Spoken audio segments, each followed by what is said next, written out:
RGC and panel members, vice presidents of the universities, distinguished guests, ladies and gentlemen, good afternoon. Welcome to the RGC Forum.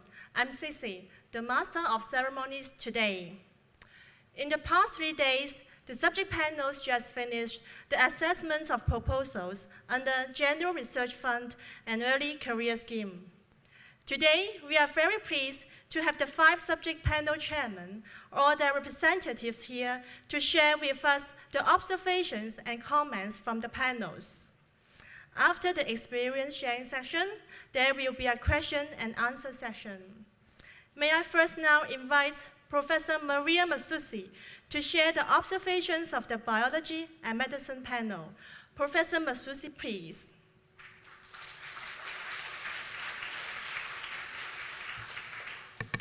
Thank you very much. First of all, let me say that I'm not the chairman of the biology and medicine panel. Our chairman had another important commitment today, so asked me to come in. So I have been actually a member of this panel for 6 years, so this year will be my last year. And I'm particularly happy to be able to share a few of the comments of what I have learned during these 6 years. So this year, one thing which has happened during these 6 years is the number of applications has continuously increased that the panels have seen. This year we had 600 applications, which is a very large number, both for the reviewers and also for all the Hong Kong scientists which have written all of these applications. 600 applications is a lot of work for the reviewers. We were 43 reviewers in the panel. For first and second application, it means that each one of us had approximately 45 to 50 applications to review. Again, a huge amount of work, which include reviewing the application and reviewing the review of the application which we got from the external reviewers. It's a huge amount of work, but it's an interesting work and rewarding. What is a bit more frustrating is to see that out of these 600 and something applications, approximately half reached an overall score of 4, which means they were an excellent application, which would deserve funding. And although I would say the funding rate was not disappointing, 27%, which is quite okay, it is still very frustrating to see that we can actually fund 50% or less than 50% of the application which would be worth funding. So this is maybe one consideration, maybe not surprising to hear from a panel member that more money is needed, but it is certainly an important consideration as to where how funding should be distributed. And my personal opinion and experience from the Swedish examples is that this funding level where the new ideas come in, where the original and maybe more exciting, less established, but still more demanding idea come up should be not neglected, and actually should possibly have even more attention. So this was one point I want to make. The second point, I think it has to do with long discussion the panel has had on how do we as reviewers, how do we do our work best, and how can we improve our service to this program. One of the discussion which took quite some time was how to improve the process of following up the grants. And it was in terms of midterm reports and final reports, how to structure those reports to be most effective for the applicants, most effective for RGC, and require or meaningful also for the reviewer. And there was a general opinion that the half-time review is maybe not particularly useful. certainly not much for the reviewers of the grants.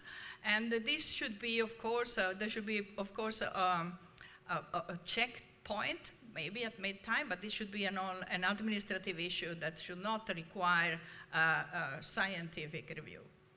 And also in terms of the final review of the grants and the follow-up of the grants, there was a number of considerations as to what do we actually assess, whether we want to know that there will be publication as a result of these grants, and if this is one of the criteria, then maybe more time should be given for the final report, or at least if the scientific report or the reviewer of the grants will have to have the opportunity to give to the applicant more time to sort of report, for the report.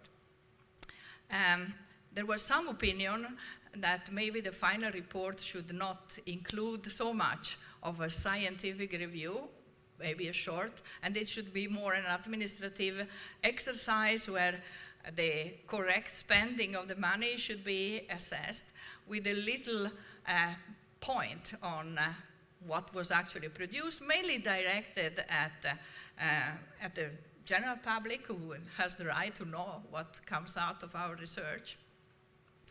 And this brings me to the last point, which came up in the discussion of the panel, as to how to improve the format of the application and make the assessment exercise easier. And one point which was brought up is that rather than having final reports of the kind we have, maybe we should have a more extended progress report in the applications that would allow the reviewers, not only the internal reviewers, but also the external reviewers, to understand better what is the kind of activity of the applicant, what is the continuity on this activity.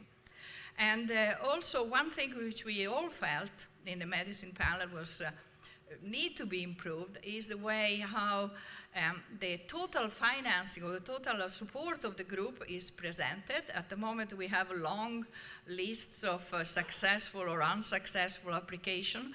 We are not quite interested to know about 10 unsuccessful grants. We are more interested in understanding what is today the financing level of this group. How many grants are going? How would this new grant eventually fit into the context of the total activity of the group and the total financing of the group? So we would suggest to substitute this long reporting of PI and co-PI activity with a simple table, which will tell us these are the grants we have, this group has this year, these are the grants which are already approved for next year, these are the grants for the year above, and so that we will get both an idea of how successful the group is or the applicant is, and also an idea of which level of seniority the applicant has reached, and also to which extent a particular grant overlaps with other grants, and to which extent this particular grant will be critical for the capacity of this PI to really do exercise. And this brings me to the absolutely last point, which is on the young investigator kind of program.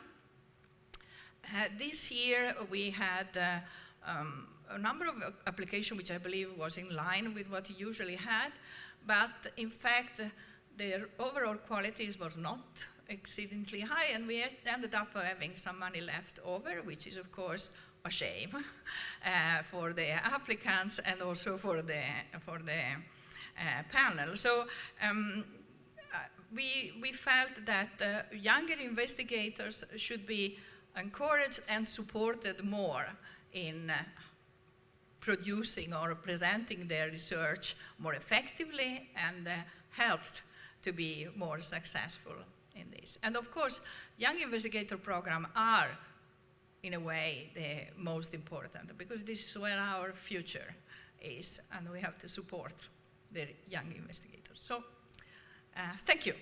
I believe I did it in 10 minutes.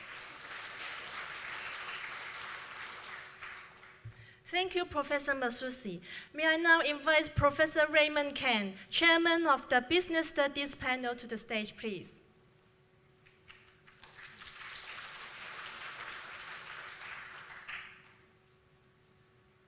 Thank you. I will try to make it brief. I was the panel member for the business panel for 3 years, and before me it was Louis Chan, who has been chairing this panel for so many years. And until this year, I take up this position. I never appreciate how much work that he had done, so I have a lot more appreciation. I also would like to take this opportunity to thank all the panel members who have done a lot of work to make this happen. Also the staff, RGC staff, who has provided great support. During the wrap-up meeting, the panel members have very long discussions. I will summarize that with a few points. The first thing is, especially to those local panel members, they get a lot of complaints from the junior faculty and that they do not know how RGC actually evaluate their proposals. So pretty much to a lot of people outside of RGC, the funding process is a black box. So they don't know what determines success and what determines failure. So as the panel has these discussions, we support having more transparency in the grant application process, and going forward, we would like to better communicate with the local academics as to how proposals are evaluated. So this is something that I think we have a general consensus. The second thing which we look at, especially some of our members look at the proposals this year, as well as in previous year, there was a feeling that many of those proposals are safe proposals, meaning that they build on existing literature, makes marginal contribution. We would like to see at least some of those proposals to be more creative, more innovative, and high-risk projects. We are not seeing very many of them. I'll come back to this point a little later. One of the reasons why we are not seeing those proposals, those high-risk proposals, is partly to do with the penalty that we impose. High-risk proposals, creative proposals, by definitions, will have a high chance of failure. And in the evaluation process, we assign a penalty of -0.5 to those very satisfactory proposals, and -1 for those unsatisfactory proposals. So I believe some of the, many of the PIs, when they submit proposals, they are worried about that. There's also another reasons that a lot of PIs communicated with the panel member is that they are very concerned with the fact that when you submit your proposal, you couldn't do prior work, you couldn't have a working paper. So they worry about by the time they submit the proposal to the time they fund it, someone would have scooped the idea, someone would have done it. So very often they say they will not submit the best proposal for funding because they worry about that someone will scoop the idea, someone may do it before them. So this is something that we need to address. So as a group, we certainly will support PIs to do some preliminary work before they submit the proposal. But at the same time, we would need them to disclose, make proper disclosure. So I think it is perfectly okay for them to have a working paper as long as there's going to be some more work to be done in the proposal that is not already done in the working paper. So I think we need to communicate better with the PI that it is perfectly okay for them to do groundwork, to do preliminary analysis before they submit the proposal. But they need to do proper disclosure so that we realize that what has been done and what is to be done going forward. I think those are the main things that we get out of our wrap-up meeting. There are a lot of minor things here and there, but I think we can do that in the question and answer sessions. Thank you. Thank you, Professor Ken. May I now invite Professor J.S. Chen, Chairman of the Engineering Panel, to share the panel observation, please. Thank you, Sisi. It's my pleasure to be here. I'm from UC San Diego. I have been serving at the engineering panel as a member for 6 years, and as the chair, I believe this is my 3rd year. So I would like to share with you, especially for those who are really writing proposals every year, especially the junior faculty, really about how your proposals are evaluated, and then share with you some of our observations about what are the proposals that are likely to be funded, and what are those proposals, why they don't pass the bar and get funded, and hopefully offer you some useful information about proposal writing. Let me start with the structure of engineering panel. Engineering panel is divided into 4 sub-panels, E1, E2, E3, and E4. E1 is civil engineering, construction, and management, and surveying. And C2 is computing science, information technology. C3 is electrical and electronic engineering. And C4 is mechanical, industrial engineering, and production. When the proposals are submitted, they are submitted depending on the subject. They are subdivided into two subgroups. The first subgroup is the civil and the mechanical, and the second subgroup is the computer science and electrical engineering. Okay, and then the sub-panel chair distribute this to the panel members, and the panel members will send out your proposals for the external review. Typically, we would like to receive at least 3 external reviews, and roughly 3 to 5 external reviews. That would be the good range. And then your proposals are evaluated from the external reviewers from 5.0 all the way down to something like 1.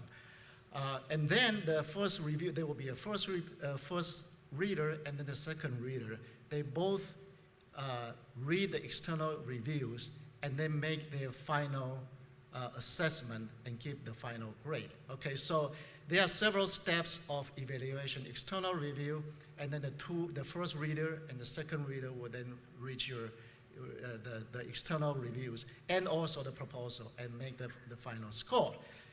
Your proposal is then bring to the panel meeting, and the panel members will then get together like this week and discuss all the proposals that are submitted to these 2 groups of engineering panel. We usually start with 5.0, and let me give you some statistics. In the past, about maybe 5 years, about 5% of the proposals receive 5.0, okay? And maybe about 30% of the proposals receive 4.5. It is becoming more and more competitive. And then maybe another 30% between 4.5 and 4. And so it's becoming more and more competitive, where roughly, if your proposal is not ranked above 4.5, the chance of getting funded will be very, very low. And that's because more and more good proposals have been written. When we evaluate the external reviews and the scores given to the reviewers, we try to, especially looking at those that gave very different score than others, that we call the outliers. And we're looking into details on how they evaluate your proposal. If their opinions and observation are not the same, inconsistent with others, then those reviews may be taken out. Okay, so we go through the very detailed discussions on that. And I would like to share with you also what are we looking for in terms of good proposals. The good proposals, especially in engineering, are the ones with innovative ideas. Now, with innovative ideas doesn't mean that you come up with, it has to be based on, for example, the first principle, something that is very solid. But if you're doing the same thing, or a subject that a lot of people are already working on it, then unlikely this will be an attractive proposal. Also, we are looking into also the potential impact. Its impact is very important. Now, okay, you can talk about, you can make an impact in theory, you can make impact on application, make impact on translational technology. These are all impact. So making sure that when you write a proposal, you make it very clear. What are the issues? What are the challenges in this field? What has been done? What has been done and what has not been done? Identify those and then say that you come up with the creative ideas. How do you validate? How do you validate your approach? That is also very important because you have to close the loop. So if you are doing theoretical work, then it's a good idea to have some data ready saying that I'm going to validate my theory with this. If you're doing computation, maybe a good idea to work with people who are doing experimentation. Right? So we pay attention, quite a bit of attention on innovation, on the impact and validation. If you have some preliminary results, that's always very helpful. Of course, you have to keep a balance. If you have a lot of results already, then we might think that, okay, you have done a lot already, then why do you need the funding from RGC, right? So you have to keep a balance, and you also need to list all your previous proposals. So, if you're doing something very similar to what you have been doing, that's also not treated as a strong proposal. And I think, right, so that's pretty much what I have to say in terms of getting your proposal funded. And the funding rate has been between 35% to 40% in the past few years. Sometimes we do have some subgroup have the successful rate even close to 45%. Now, if you are junior faculty, I strongly recommend that you submit through the early career because the successful rate is much higher. It's between 50% to 70% in the past few years.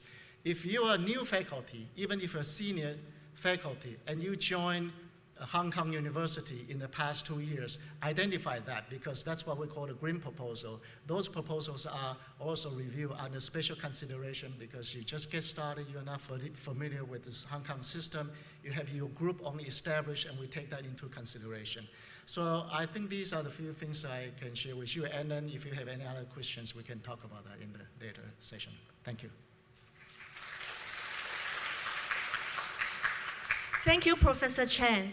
We will now invite Professor Paul Clark, Sub-panel Chairman of the Humanities and Social Science Panel, to the stage, please.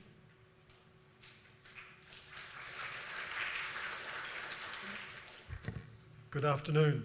Cindy Fan is chair of the Social Sciences and Humanities panel, which is huge and divided into 4 sub-panels.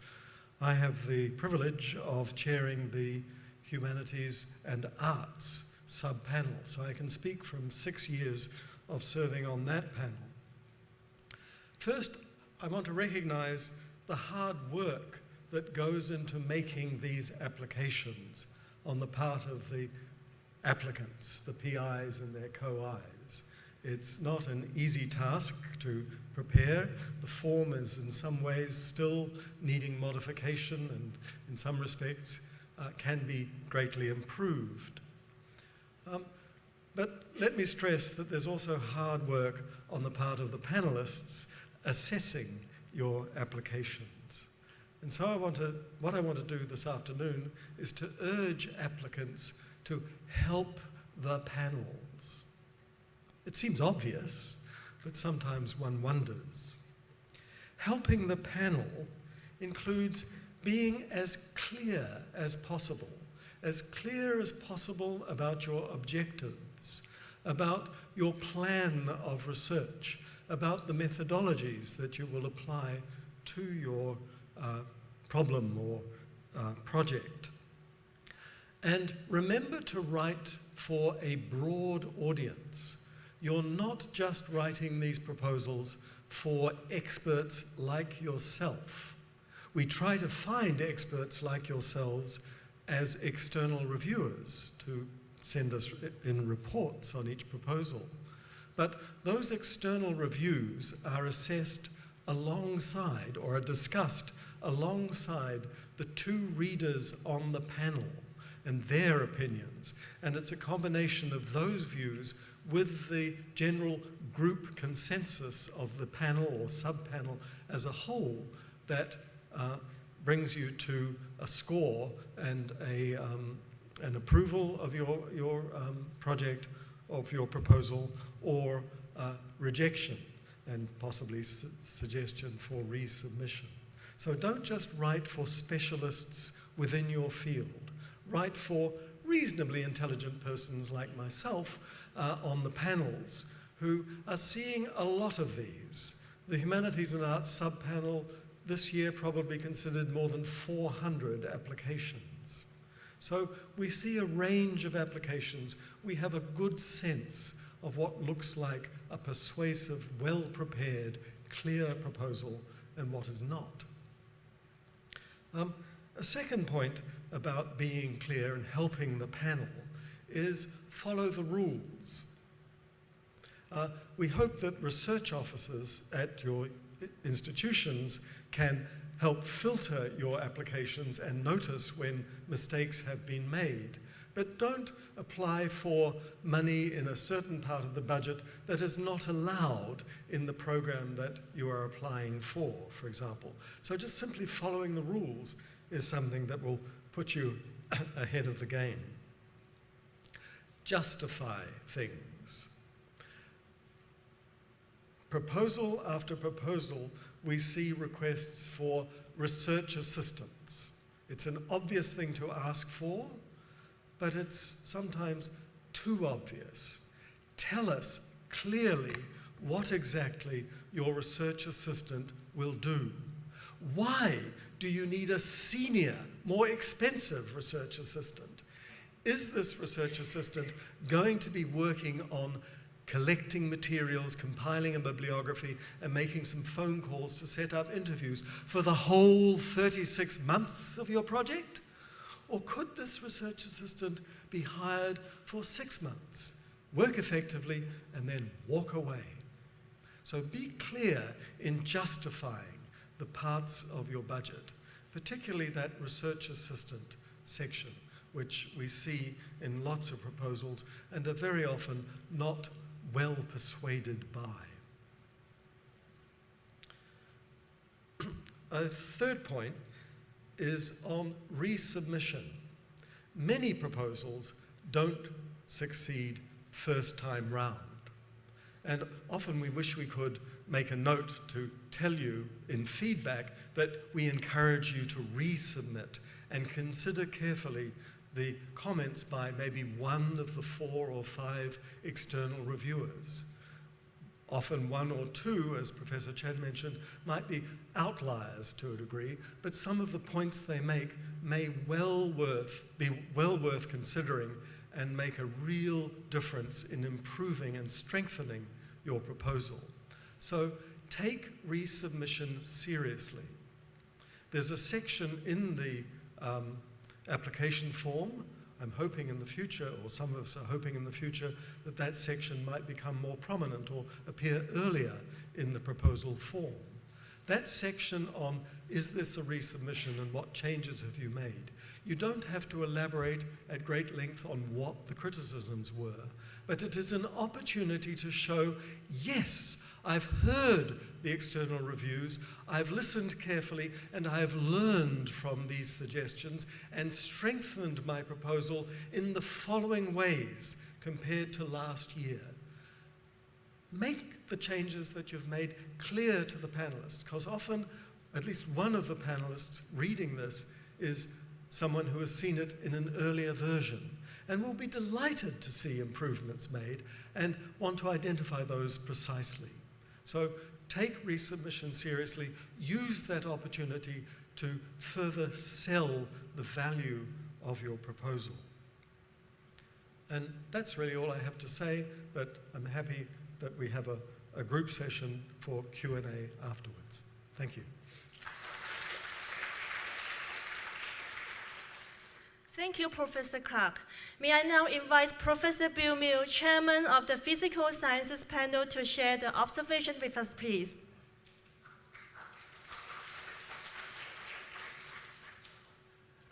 Thank you. It's a bit difficult to be the last person doing this because everything I wanted to say has been said already. So I've been busily scribbling down some other thoughts. So I concur with most of what has been said already. But I should start off by saying that I sat on this panel for the last 3 years, but this is my first year.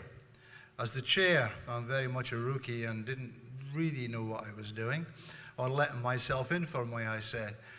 But I'd just like to thank all the panel members for all their help, and especially the Secretariat who have led me by the hand so I haven't stumbled too often. As regards the P panel, the physics panel applications, we had about 417 applications this year, which is up by about 11%. All the proposals marked above 4 were funded, and they're of the order of about 52% of the applications. And that's very similar to the last few years. The fact it was slightly more than last year means that we're giving slightly less money per proposal, but of course that was always going to happen. I'd like to spend some more time on the ECS, the young staff applications. We had 32 applications this year, which was exactly the same as last year. As a panel, we're very keen to try and support as many of these staff as possible. Like one of the other panel chairs mentioned, they're our lifeblood. They're the people who are going to carry on when we finally slip off our mortal coil. And so we're very keen to fund as many as possible. And it wasn't very difficult this year because there were some really excellent proposals.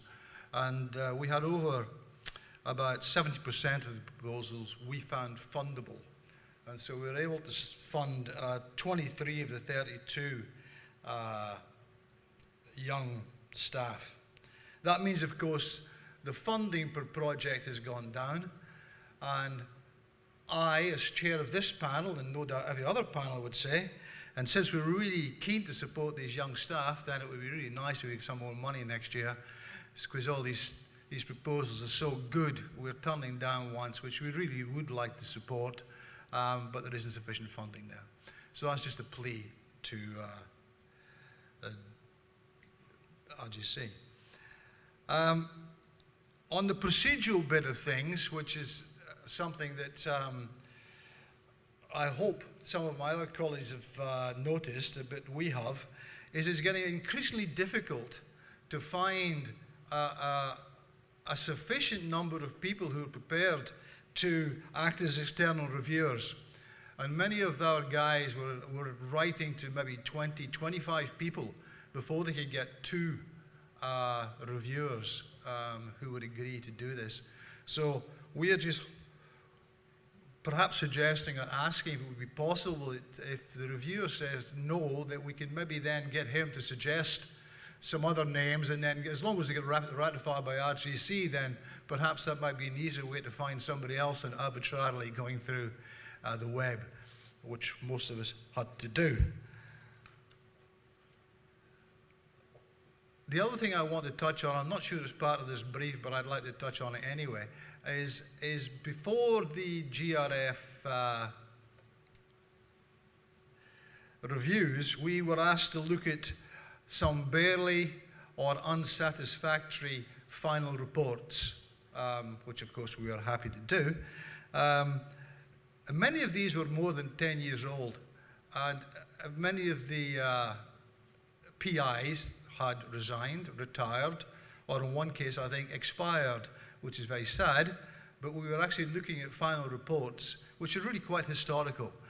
One of the things we would like to bring up, and I don't know how we do this, and I don't know how it can work, but several of these proposals, the original PI either resigned or retired mid-proposal.